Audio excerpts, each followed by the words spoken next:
Welcome. In future tutorials and in previous tutorials, I've talked about my 3D compositions. This video is more than likely a redirect from those videos and it's for people unfamiliar with the workflow. I'll be going over setting up your scene, animating, lighting, and importing 3D assets. This video will provide you with all the necessary knowledge I used in making my 3D comps and which you can also use to apply to your edits as well. Now, before we even get into that, these are my project settings. Resolution is at 1920 by 1080 and I'm at 24 frames per second. Now, before even adding any elements into our scene, we first need to build out our scene foundation. You're going to want to need a camera, a render node, an image planer, and then when you connect these together, you should have a merge 3D, and then you can connect this to your renderer. Okay, we're off to a great start. Now, I'm just going to go ahead and split the viewer, and I'm going to hit 2 on my keyboard to pull this into our second viewer, or you can just go ahead and drag it into there. I'm going to do the same for my merge. I'm just going to hit 1 instead.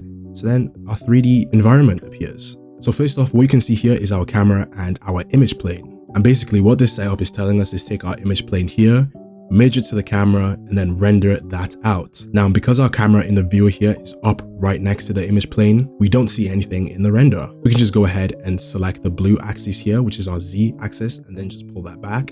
And our screen is white because the planer is in the camera's field of view. Now, before we get into anything else, I'm just going to show you how to navigate the 3D space. First off, by scrolling up and down with your middle mouse wheel, you can go up and down in the scene. Holding Control and your middle mouse wheel will allow you to pivot inside of the scene. Just holding your middle mouse wheel like this will allow you to look around in the scene. Holding Control and scrolling with your mouse wheel will allow you to zoom in and out of your scene. And finally, holding Shift and scrolling will allow you to rotate around your subject. And to do that, we're going to input things into our image plane. Now, pretend this is the 2D image that you want to add into your scene. I'm just going to connect this into our image plane here. And as you can see, by doing so, it's been added into our scene. Now, to see what we've actually put in through our render, I'm actually going to go ahead and pull this backwards so we can now see fully what we've put in. Now, the 3D merge behaves the same as a multi-merge in the sense that you can add multiple things onto the same merge. I just go ahead and copy and paste this over. I'm going to go ahead and actually change the color of this to something like purple. When I go ahead and connect this, I'm just going to move it over with my planer.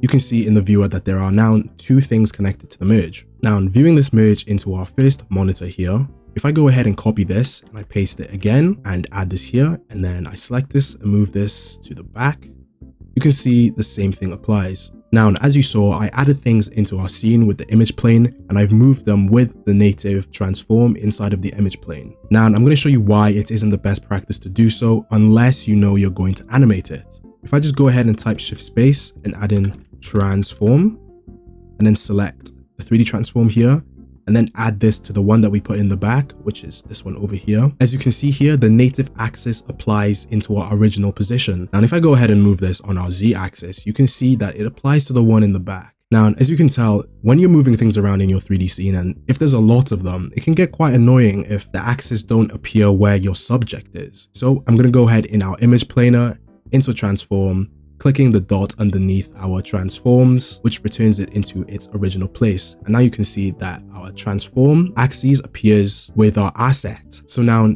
it's much more easier to move things around and nothing will get confused or awkward inside of our scenes. Now, as we can see here, because all 3 of these things are connected to our merge, this is all one scene. Now, for organizational sake, let's say we wanted to split the scene in half for our foreground and our background. We can go ahead by selecting this, holding Shift and just disconnecting those. Then I'm going to go ahead and copy our merge here and pasting it right here, and then connecting these back up to our main merge, and then merging these 2 here and connecting this to our main merge. Now, because I'm viewing the main merge, our foreground and background appear the same. However, now if I just select our foreground here, you can see that these 2 now are separated. A good practice is good to rename your things. I'm going to go ahead and click F2 here and just type in foreground.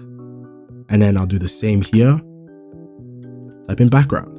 Now, for whatever reason, let's say you wanted to move all of these assets into one place, but want to keep their individual spaces the same. You can do this by disconnecting both of them and then adding in another merge here and then connecting those and then adding this into our main. So now when I move this over and let's say I add a transform, go ahead and view this transform here. I can go ahead and move all things here wherever I would like to while still keeping the same spaces apart. So now that we have our scenes down with positioning, it's time to move over into animating. Now, our transform settings here are pretty straightforward. You can either move them using the viewer or the inspector. Same thing goes for rotation.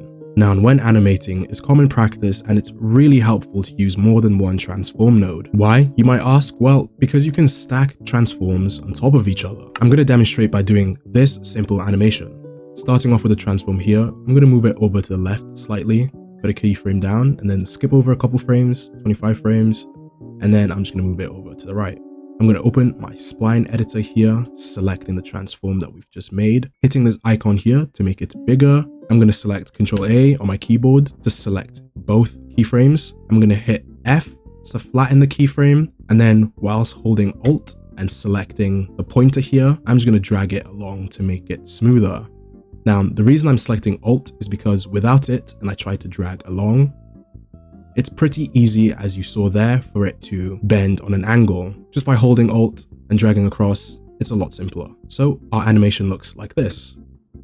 Nice and simple. Now let's say I wanted to make it move backwards just before the animation here ends. I'm going to go ahead and drag this over and then add another transform. Now, your first thought might be just to add a transform here at the beginning, but as you can see, the axis always appears in the middle. So to counter that, we can go ahead and add this behind our first transform, just to keep things a little more organized. And I'm going to do the same thing as I did, but this time I'm going to animate it moving backwards. So just before the animation ends here, say around here, I'll put a pointer on the Z axis, move to 40 frames, and just move it back ever so slightly. I'm going to go ahead and do the same thing, selecting Ctrl A and F, Alt, drag across.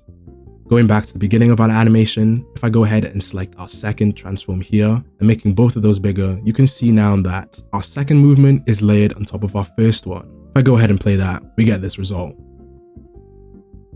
Nice and smooth. Now, again, you can see why this is super helpful when animating, because in order for your animation to look smooth, you don't have to stop and start. You can just layer animations on top of each other. Okay, so now we're going to go ahead and talk about rotation. Now, rotation is quite simple. As you can see here, as I'm playing around with these values, the rotation is rotating, well, accordingly. It gets more interesting when you start to play around with the pivot point. Now, let me go ahead and reset all these values here. Now, a pivot point is pretty much what it says in the name. It's a point of pivot. Now, if I go ahead and change these values for the pivot point here, and I go back to the rotation and I start to play around with the values, you can see here that it rotates at the point of pivot. Now let's go ahead and reset the pivot point again, as well as the rotation. Go ahead and say I move this here. Now, as we're rotating, let's say I wanted to change the point of pivot mid-rotation. If I go ahead and do that, you can see that our asset slides along accordingly to wherever you change your pivot. When placing things into your scene, it can get quite annoying. So again, it's really good practice to change your point of pivot before you change your rotation. So again, resetting the rotation here. Let's say I want it to flip upwards. So I'm going to change the Y pivot, then going over into our rotation and changing the X value. You can see that our rotation happens at the top, which can be very useful when you're trying to do a certain animation, like maybe a door opening or just something flipping open. Now, I'll quickly touch upon lighting, but to be quite honest, lighting in Davinci really isn't the best. And sure, you can output some really great results, but that requires a lot more I'm willing to talk about in this video, as you can see with the node graph here. And sure, you could go the USD route, which if you didn't know, USD stands for Universal Scene Description. And basically what it is a scene exported from a 3D software, which can then be inputted into Davinci, and it allows you to relight your scene. But if I'm quite honest, I've never really used a USD workflow in any one of my edits, but I know that Casey Ferris and Jake Whip made brilliant videos on those, so be sure to check those out. But other than that, I'm going to talk about the standard lighting. Now, switching over here, I'm going to use a cube to demonstrate our lighting. In our 3D viewer here, if we go ahead and select the circle, we can enable artificial lighting in our scene here, just so we can get a sense of things. But to enable lighting in general, we're going to go over to our render node here and just select lighting. I'm going to go ahead and switch this over into hardware renderer. And then to improve our playback, I'm going to go over into anti-aliasing and reduce our high Q rate to 1. Because I'm not going to be really doing much in the scene, I'm not going to be able to notice, but it's just common practice. As well as that, I'm going to right click on our playback bar here and just deselect high quality as well as motion blur. Now, there are 4 lighting options that you can choose.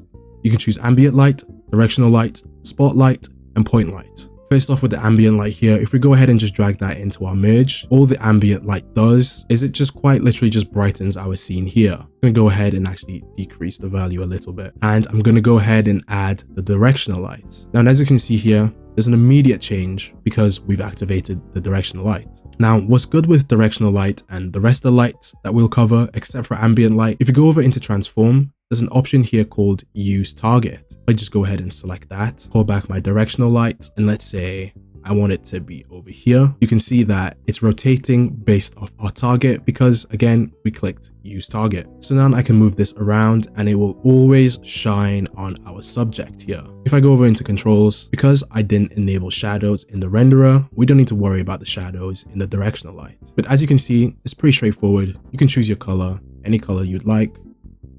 It will add to the scene. We can go ahead and do the same for our spotlight here. If I just go ahead and add this, going into our transform and just using use target, I go ahead and deselect our directional light and pull this back, you can see a similar result. Now, what's interesting about the spotlight is you have a little bit more controls with the lighting here. As you can see, the light is very close to our subject. You can see that we have these three settings available now. The point light here is very similar to our other lights, but it doesn't have those extra settings. But as you can see, by moving these around, you can see the effect it makes on our subject. Okay, so for my 3D model here, I went over into Sketchfab and just typed in star and found this model. I'm going to go ahead and download it. I'm going to click FBX and just hit download. When it's done downloading, you should get a file that looks like this.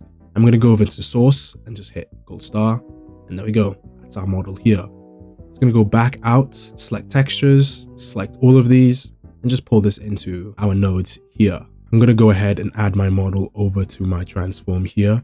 And then I'm going to actually select this, which is the base color, the diffuse, and then I'm just going to add it to my FBX. Now, before I add anything else, I'm going to hit shift space and type in cook tolerance. And then I'm just going to deselect this and add it here. Now, instead of left clicking and selecting, I'm going to go ahead and right click and hover over the cook tolerance and let go. And it should pull up this panel here. I'm just going to go and hit diffuse. Now, for my bump map here, I'm going to go ahead and select it, hit shift space and type in bump map. Again, right clicking, hovering over, and I'm just going to hit bump material. For my roughness texture, same thing, hover over, hit roughness material. And then lastly, for my metallic here, I'm going to go ahead and right click, hover over and hit specular color. So then when we go over to our renderer and view that into our second window, as you can tell, there's not really much of a difference, which is why I usually never do this, but I'm showing you because it's good knowledge to know so. I usually just have these deselected and then just have it with the FBX here. And that's it. Everything that I've talked about here should get you off the ground when incorporating 3D into your edits. It'll be a huge help if you liked, subscribed, and follow me on all my socials. Link is in the description below, and thank you.